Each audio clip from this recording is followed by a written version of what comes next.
आप सभी का स्वागत है म्यूटेंट स्कूल में। मैं हूं प्रोफेसर एक्स। आज मैं आपसे बात करूंगा कि गायत्री मंत्र का जप कैसे किया जाए। तो इस बात को बड़े ही ध्यान से समझिए। कुछ लोग का सवाल होता है कि गायत्री मंत्र का कैसे जप करें, मानसिक जप करें या उच्चारण करके जप करें। इन सवालों का जवाब आपको अहम मिल पाएंगे। दूसरी बात कि गायत्री मंत्र आप पे असर क्यों नहीं करता। बहुत लोग का सवाल होता है कि गायत्री मंत्र हम काफी लंबे समय से जप कर रहे हैं, फिर भी मेरे ऊपर असर क्यों नहीं हो रहा है। कुछ लोग तो यहाँ तक कहते हैं कि गायत्री मंत्र से कुछ होता नहीं है, इससे कोई प्रभाव नहीं पड़ता है। मैंने लंबे समय से इसे करके देखा है, लेकिन कोई व्यक्ति कहेगा नहीं कि इसका कोई प्रभाव नहीं पड़ता है, क्योंकि किसी में साहस नहीं है। तो ऐसे लोगों को मेरा सीधा सा एक रिस्पॉन्स यही होता है कि आप बिना ही फिजिक्स के बेसिक नियमों को समझे हुए क्वांटम फिजिक्स का एक बुक उठा लाए हैं और उसे समझने का प्रयास कर रहे हैं, तो आप कभी नहीं समझ पाएंगे। तो इसीलिए क्वांटम फिजिक्स को समझना है। फिजिक्स के सबसे एडवांस लेवल की वो ब्रांच है, शाखा है क्वांटम फिजिक्स, उसे समझनी है। तो आपको बेसिक्स फिजिक्स का ज्ञान बहुत ही अच्छे से होना जरूरी है।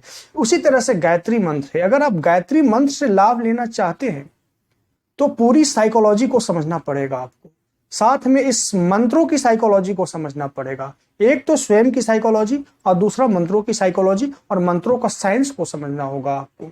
तभी आप गायत्री मंत्र से लाभ ले पाएंगे। और गायत्री मंत्र क्यों नहीं असर करता है, आज के वीडियो में आप ये भी समझ पाएंगे। तो चलिए प्रारंभ करते हैं, सिस्टमेटिकली सब कुछ जानने का प्रयास करते हैं।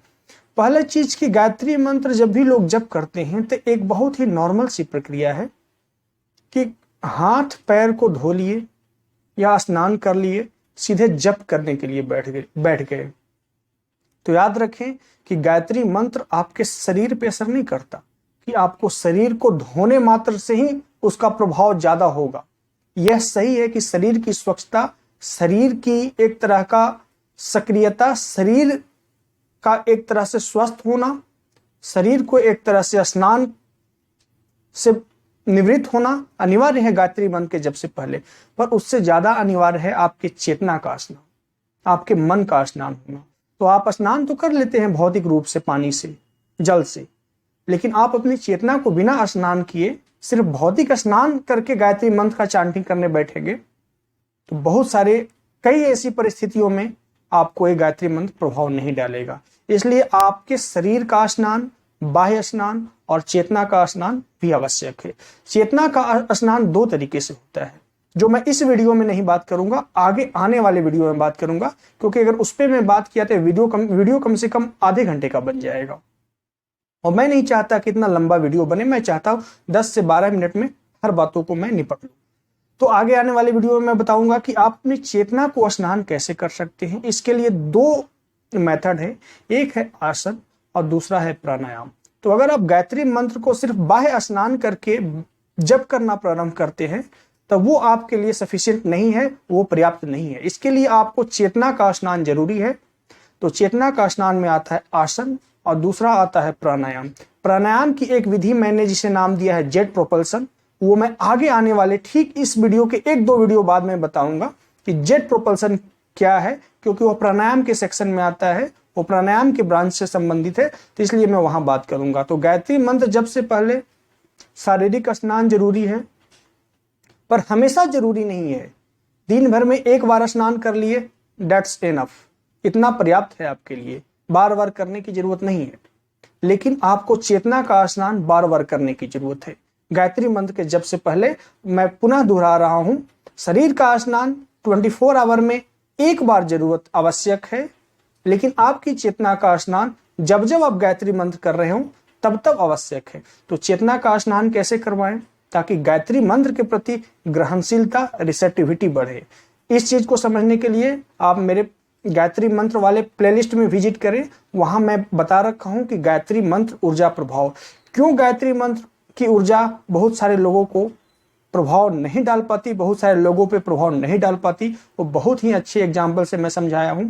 यहाँ मैं उस चीज को दोहराना नहीं चाहता, वापस पुनः जाके आप उस वीडियो को देख ले। वह वीडियो का नाम है गायत्री मंत्र से ऊर्जा प्रभाव या गायत्री मंत्र ऊर्जा प्रभाव, इसी तरह का कुछ उसका टाइटल है, थंबनेल है, आप जाके देख लें। तो आप समझ गए कि गायत्री मंत्र क्यों असर नहीं करता। बिल्कुल। अब आते हैं कि गायत्री मंत्र का जप कैसे किया जाना चाहिए या मैं कैसे जप करता हूं। तो गायत्री मंत्र के जप के दो विधियां हैं, ध्यान से इसको समझने का प्रयास करिए, क्योंकि मैं जो भी बातें कर रहा हूं उसके पीछे एक साइकोलॉजिकल फोर्स काम कर रहा होता है, एक मनोवैज्ञानिक सिद्धांत काम कर रहा होता है, एक मेरा डीप स्टडी काम कर रहा होता है और अपना स्व अनुभव काम कर रहा होता है। तभी मैं किसी चीज को बहुत ही प्रामाणिकता के साथ और बहुत ही सेल्फ कॉन्फिडेंस के साथ कह पाता हूं आपके सामने। तो गायत्री मंत्र का चांटिंग दो तरह से होता है। पहला दो शाखाओं में मैं बांटता हूं, दो ब्रांच में, दो पार्ट में। पहला कि जब आपका शरीर और मन बहुत ही सक्रिय हो, समझ रहे हैं इस चीज को, जैसे किसी का भारी काम करके आए हूं, श्रम वाला काम, जिसमें आपका मन बहुत ही ज्यादा सक्रिय रहा हो, जैसे स्टडी संबंधित काम या किसी और काम जिसमें आपका मस्तिष्क का उपयोग ज्यादा होता हो, तो उसके ठीक बाद जब आप गायत्री मंत्र का जप करते हैं ना, तो इसके लिए अलग एक मेथड है। और जब आप बिल्कुल शांत हो, स्थिर हो, आपका मन बिल्कुल ही निर्मल हो, स्वच्छ हो, एक पीस ऑफ माइंड की स्टेट में हो, तब आप गायत्री मंत्र का जप दूसरे ढंग से कर सकते हैं।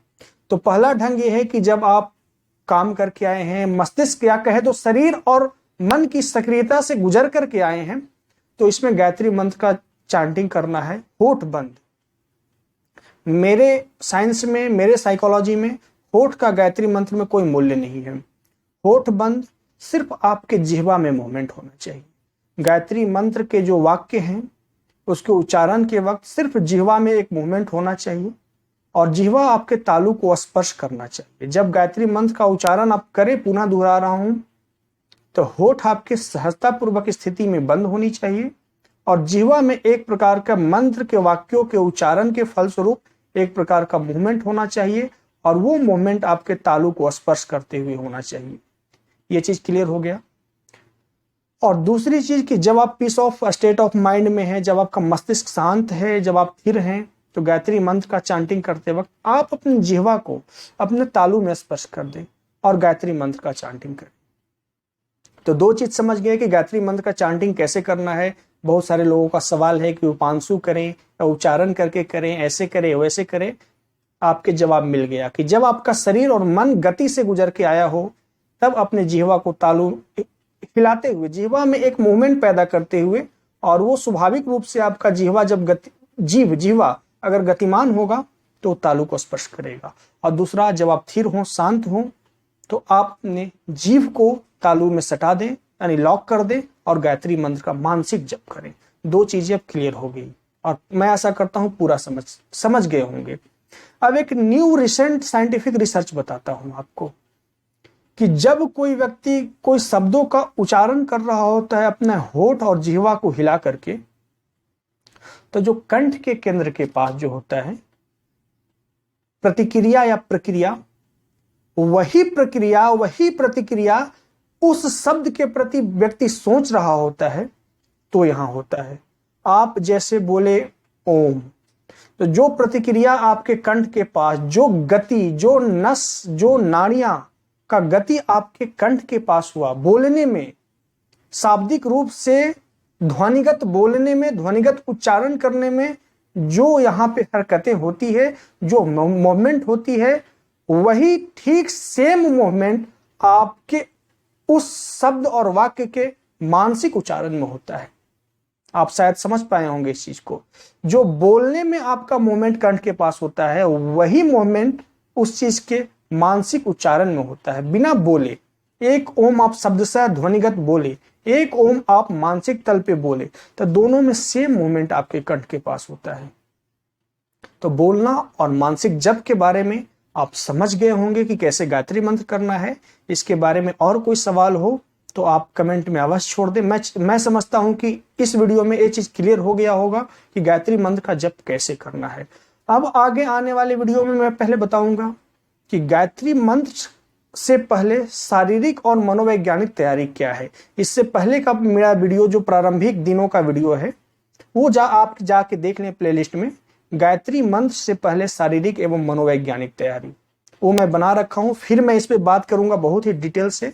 अर्थात शरीर का ही स्नान नहीं, आपके चेतना और आपके मन का स्नान कैसे कराया जाए, आसन और प्राणायाम के माध्यम से, ताकि गायत्री मंत्र बहुत ही तीव्रता से, गायत्री ऊर्जा काफी ही प्रामाणिकता के साथ आपके ऊपर प्रभाव डाले, आप इसके ऊर्जा को एक्सपीरियंस कर सके, unification of mind and body कर सके, आप अपने कॉन्शियसनेस को, आप अपने चेतना के स्तर को विकास कर सके।